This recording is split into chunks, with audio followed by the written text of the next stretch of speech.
Olá a todos, vamos começar o nosso vídeo falando sobre as mudanças que ocorreram e que vêm ocorrendo no ensino à distância. O modelo pedagógico da EAD, diferente do presencial, é planejado e produzido para dar ao aluno o maior controle possível sobre a sua aprendizagem.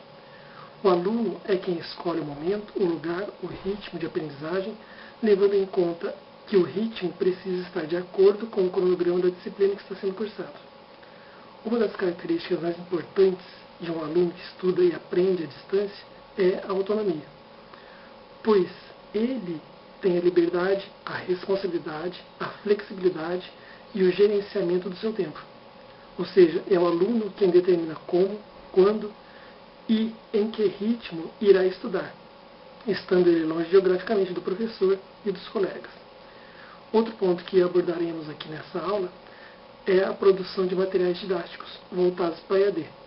A produção desses materiais deve envolver equipes multidisciplinares, tendo por base o suporte profissional de pedagogos, comunicadores, web designers, programadores, revisores, ilustradores, além dos coordenadores de curso ou de área, que fazem um elo com as instâncias de gerenciamento e com a execução do curso. Por isso, o conteudista precisa estar ciente que seu trabalho não se limita a escrever um texto, ele precisa saber conhecer um hipertexto. Algumas características essenciais são objetividade, clareza e coesão e coerência. Vamos agora identificar mais alguns detalhes.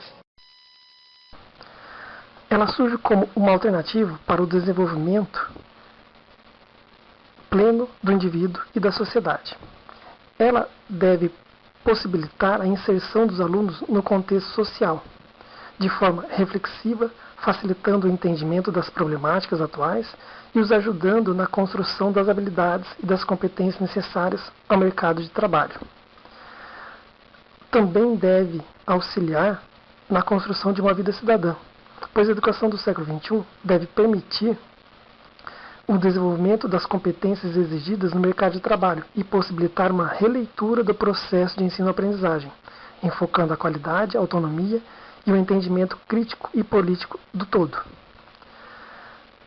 O professor deve promover as competências de seus alunos, que é a faculdade de mobilizar um conjunto de recursos cognitivos para enfrentar com pertinência e eficácia uma série de situações onde devem aparecer os conhecimentos adquiridos desses alunos durante toda a sua história de vida. Uma ideia comum na nossa cultura é a diferença entre saber e saber fazer, pois não basta saber, sendo necessário saber aplicar, mobilizar o conhecimento quando surgirem ocasiões propícias.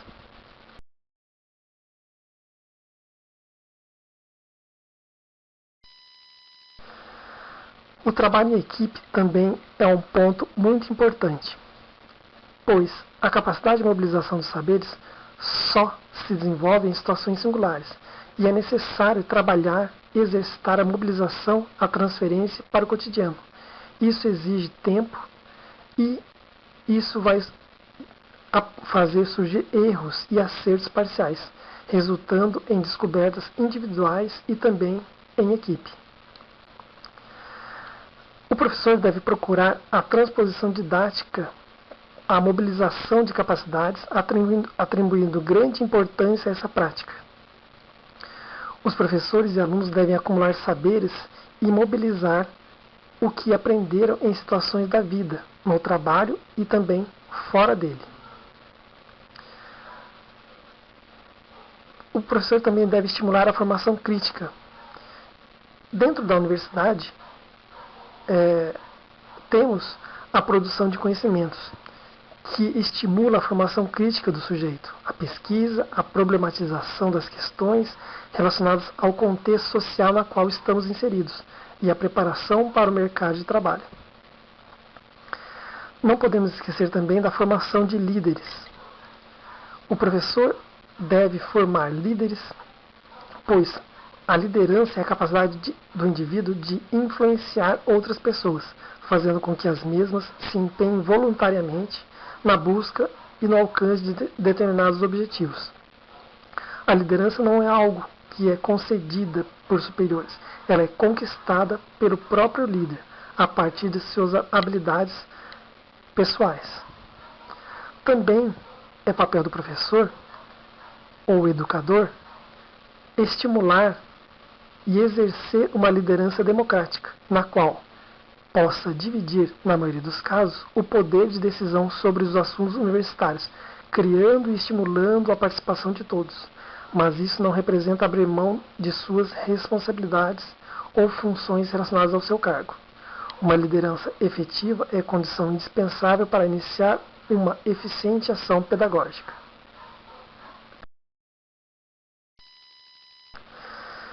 Aprendendo a aprender. A universidade que visa a qualidade se compromete com docentes que tentam garantir que seus estudantes e ele próprio aprendam a aprender. Num dado mundo em que a velocidade das transformações sociais e tecnológicas é quase alucinante, aprender a aprender é requisito insubstituível do cidadão, que precisa ter uma leitura de mundo capaz de atuar criticamente na sociedade na qual ele está inserido. O docente também tem um papel motivador. Esse é um dos grandes desafios da qualidade para o docente. Ele deve ser capaz de motivar, estimular, acreditar nas expectativas cada vez mais altas em relação ao ser humano e de considerar a transitoriedade das dificuldades e dilemas cotidianos que todos passamos. Os docentes que visam a qualidade criam e oferecem condições para que seus alunos realizem o melhor de si, superando suas capacidades. Também não podemos deixar de falar sobre a autonomia do professor.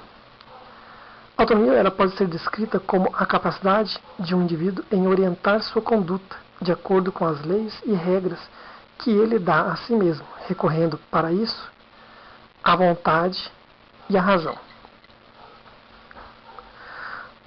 O professor também deve estimular a autonomia do aluno, pois formar é muito mais do que simplesmente educar. Existem algumas relações que nunca podem ser desenlaçadas.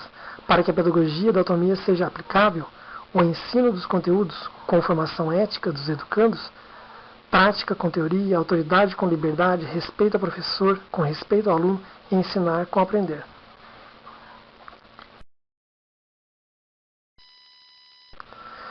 O papel do conteudista também é muito importante dentro da EAD. O conteudista ele é responsável por preparar o conteúdo, ou seja, o conjunto de saberes historicamente sistematizados, de informações contextualizadas que, estruturados organizadamente, tornam-se algo sobre o qual os alunos e professores irão se debruçar, seja para construir conhecimentos, fazer transferências de aprendizado, gerar atualizações, seja para orientar, mediar ou facilitar o aprendizado ao outro. O conteudista deve também apresentar domínio pleno do assunto, pois ele normalmente é um professor especialista, mestre ou doutor com experiência em disciplinas afetadas pelos objetos de estudo. A este profissional é encomendado um texto que reflita seu saber, mas que também expresse as necessidades do projeto da EAD ao qual está atendendo. A produção do texto, ela deve descrever um texto para o aluno, aquele que não está diante de um professor, mas receberá sua mensagem. O texto deve esclarecer e orientar quanto às habilidades e atitudes que o aluno poderá aperfeiçoar ou mesmo adquirir com aquele estudo. Deve haver também um diálogo intenso com a equipe de produção. Quando o diálogo e a interação estão presentes na relação do conteudista com a equipe de EAD, não só com a equipe de produção, mas com todos os outros níveis em que circulará, isso tende a refletir positivamente na qualidade do texto como produto final.